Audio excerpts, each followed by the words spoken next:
So it is day 13 of lockdown, but also the Wednesday of Holy Week, the day before Easter weekend. So tomorrow night, all the most important things, Passover meal, crucifixion on Friday, Silent Saturday, Sunday, Resurrection Sunday, all happens from here. So this is the last day for you to prepare. So I was hoping to share one of my favorite recipes for paint.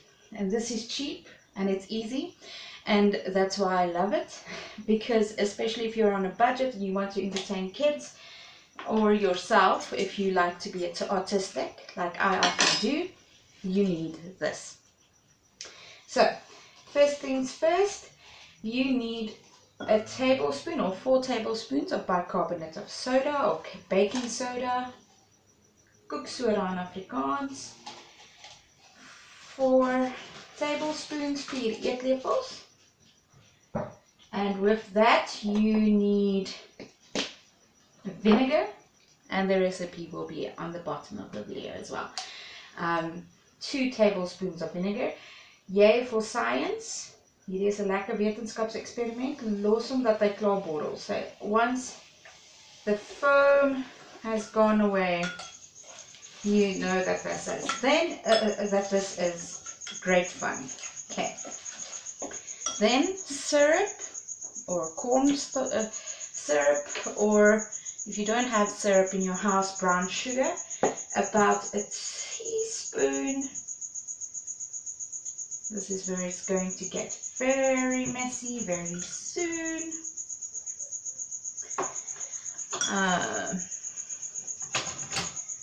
And you just mix that in so that it's nice and mixed. You don't want it to become cloggy.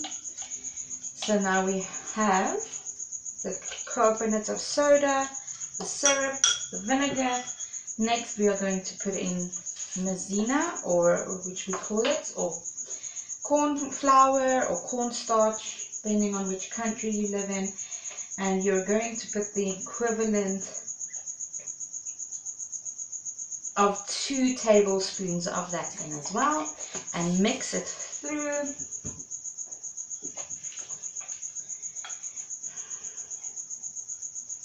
If it does get very sticky, because it does tend to, you can put just a few drops of vinegar just to help it ease through so that it's a nice consistency.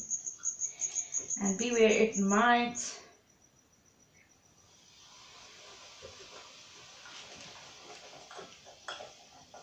cause some eruption still.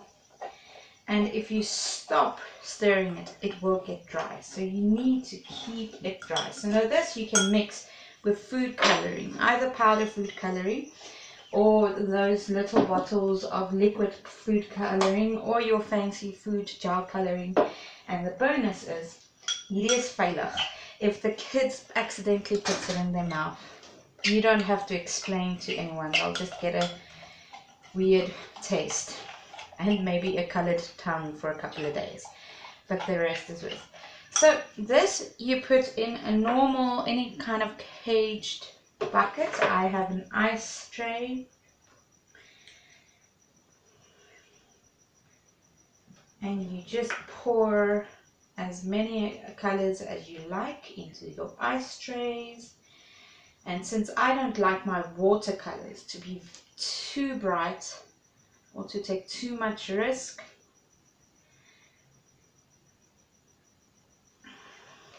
I often use a bit less color because I like them to look a bit watery. But how dark you want it, you just have to remember that put a bit of extra maizena in if you put a lot of gel in.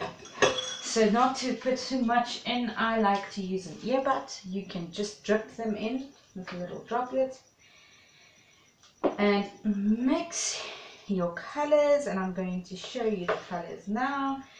So really as dark or as light as you want them. So we have a nice green, a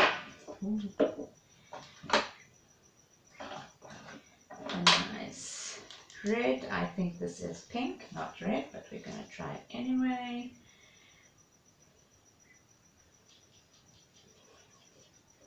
And we are mixing our colors a bit as well today. There we go.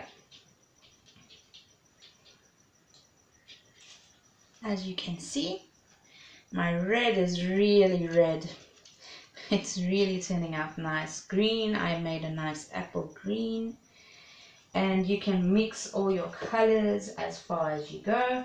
And then you want to leave them overnight to dry if they're too wet. If you made it a very dry consistency, which you could have seen it was at the beginning, or if you want to dry them quicker, just add a bit more of cornstarch or corn flour, and you will see that it dries it much faster. I want a bit of yellow. Let's not be an orange. And that's a little too much. And so you have watercolors to paint. And what would you paint the day before Easter or the day of Easter? Well, my mind goes to head in painting eggs. So these stick very well on your eggs, and your eggs can be painted in nice patterns. And here's the thing about eggs and Easter, because I know it's a very controversial thing for many of us. It's a controversial thing because we do think of the Easter Bunny and people saying that eggs is fertilization, and that this the fertility goddess, which certain faiths also celebrate at these times, and that's all correct and beautiful, and all honor to them, no discouragement to them. But eggs are also used in Passover to remind us of the growing period and the growing pains that we show. Eggs were used to show fertility, that God would bring new life, and that as an egg would have to break and die, so we will have to break and die to get the full glory of God. And if you do paint eggs and hide them, you don't want to boil them, you can just make a tiny hole and use a syringe. Put a syringe in there, suck out the egg, and then you can reuse the egg later, because we do not want to waste food, especially not in lockdown or in our economy, local economic times. So you want to keep that egg. And if you finish draining the egg, you'll have a hollow egg.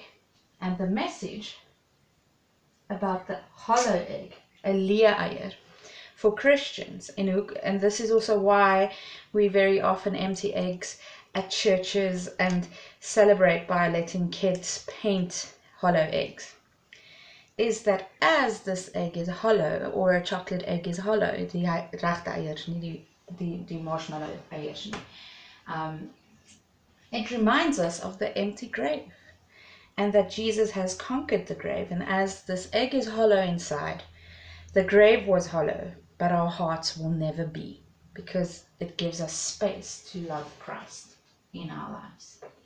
So, may you enjoy your paint. You can let it dry, it lasts almost forever, and as I said, the bonus is someone gets it in their mouth.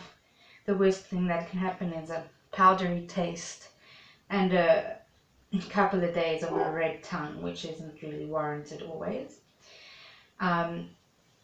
The best thing that could happen is that you have great fun with your kids, and it's safe. Whether these are your kids at youth, your kids at home while you're homeschooling and doing everything because everything's still under lockdown, or just having fun this Easter, may you enjoy it. May you hide eggs. May they be hollow so that you can remember God rose from the dead, so we can have full life, not like an hollow egg. Cheers. Have a blessed one. Have a blessed Easter. Goodbye.